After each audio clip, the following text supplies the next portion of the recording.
നിങ്ങളാണോ ടിന്റുമോൻ? അല്ല, ഞാൻ പ്രശസ്ത നാടക നടൻ പുരുഷോത്തമനാണ്.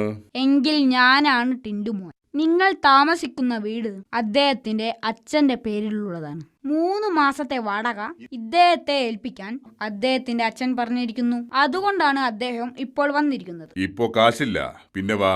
എടാ, ഞാൻ തെറ്റിയാൽ മൂർഖൻ. ഇന്നു വൈകുന്നേരത്തിനകം വാടക തന്നില്ലെങ്കിൽ പൊക്കിയെടുത്ത് ദൂരെ കളഞ്ഞാൻ. എടാ ചെക്ക, ആരെയാണ് നീ അപമാനിക്കുന്നത് അറിയാമോ? ഭാവിയിലെ സിനിമാ താരത്തെയാ.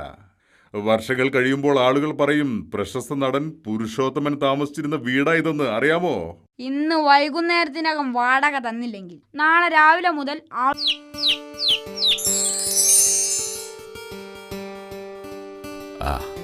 എന്താ ടിന്റു ഇത്ര വലിയ ആലോചന? അല്ല മുത്തച്ഛ, ഞാൻ നമ്മുടെ ഇന്ത്യയെ കുറിച്ച് ഓർത്തങ്ങടെ ഇരുന്ന് പോയതാ.